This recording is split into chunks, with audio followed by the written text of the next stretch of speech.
All right, let's talk about Samsung. We all know the name, right? Many of us have their products in our pockets or our living rooms. But the story of how they got there is absolutely wild and probably not what you think. And to really get it, we have to start with a kind of weird question. So, let me ask you this. What in the world could a cutting-edge smartphone possibly have in common with, of all things, dried fish? It sounds like a joke, but the answer is, well, it's everything. It's the key to this whole incredible story. You're seeing that right. Back in 1938, Samsung wasn't a tech company. It was a tiny trading company that sold groceries, noodles, and yep, dried fish. Now, flash forward to today, and it's an absolute behemoth, one of the top 5 most valuable brands on the entire planet. That journey, from fish to phones, is exactly what we're going to break down. So, how does that even happen? How do you make a jump like that? Let's go back to the beginning and see how they went from selling food to building their very first electronics. Okay, so the company starts in '38 with just 40 people, but it did not stay small for long. Through the 1950s, Samsung just started jumping into everything: textiles, sugar, insurance, you name it. And then, in the late 60s, they made the big one, the decision that changed their future forever. They dove headfirst into electronics. And what was that first game-changing product? Some kind of supercomputer? Nope. It was a simple, humble, black and white television set. That little box was the first domino to fall that would lead to Samsung basically taking over the world of tech. Now, to really get how Samsung works, you have to understand this one word: chaebol. Think of it as a blueprint for a massive, family-run empire that has its hands in dozens of different industries all at once. This model is the absolute key to understanding Samsung's power and how it got so huge. All right, so with that chaebol model as their foundation, Samsung wasn't content just being a big deal in Korea. The next phase was all about building a true global empire, and in some areas you would never ever expect.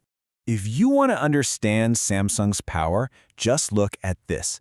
Since 1992, think about that, for over 3 decades, they have been the #1 producer of memory chips in the world. We're talking about the tiny little brains inside pretty much every piece of technology we all use every single day. They own that market. But here's where it gets crazy. It's not just the tiny stuff. On the complete opposite end of the spectrum, Samsung also became the world's 2nd biggest shipbuilder. Just let that sink in. From microchips smaller than your fingernail to some of the largest moving objects on Earth, the scale is just mind-blowing. And their reach doesn't stop at sea level. Oh no, it literally goes into the clouds. Samsung's construction division had a hand in building some of the most famous skyscrapers on the planet, like the Petronas Towers, and even the tallest building in the world, the Burj Khalifa. So just how big of a deal is Samsung back in its home country? Honestly, the numbers are hard to wrap your head around. In 2022, the company's revenue was equal to more than 22% of South Korea's entire GDP. It's not just another company, it's practically the backbone of the whole economy. You know, when you're that powerful, you get a nickname. And in South Korea, they sometimes call it the Republic of Samsung. So let's talk about the incredible influence that comes with that name and the serious controversies that have followed. I mean, this quote from the Washington Post just says it all, doesn't it? When a single company is that economically dominant, its power starts to bleed into everything: politics, the media, society itself. It creates this feeling that the company is almost untouchable, a power unto itself. And with that kind of power comes, well, a lot of controversy. The company's history is full of major scandals. There was a huge slush fund case in 2007 where the chairman was convicted and then pardoned. They got hit with massive fines for fixing chip prices. And in 2017, a bribery scandal was so big, it actually helped lead to the impeachment of the country's president. It's some seriously heavy stuff. So that brings us to the modern era, because even when you're as massive as Samsung, staying on top is a non-stop fight, and the challenges just keep getting bigger and more complex. I'm sure we all remember this one. The Galaxy Note 7 crisis in 2016 was an absolute public relations catastrophe. Phones started catching fire, they issued a massive recall, and then the replacement phones started catching fire too.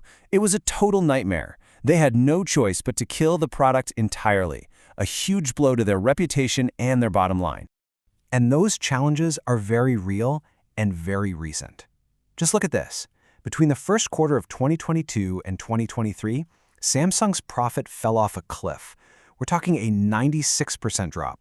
It was mostly tied to a global slump in demand for chips, but it was a brutal reminder that in the world of tech, no one is ever safe. So when you zoom out and look at the whole story, one thing becomes crystal clear. Samsung has always been about transformation. It's in their DNA. From a little grocery trader to a global force that builds our cities and powers our digital lives, it has always changed, always evolved. And that leaves us with one huge, fascinating question. What will it become next?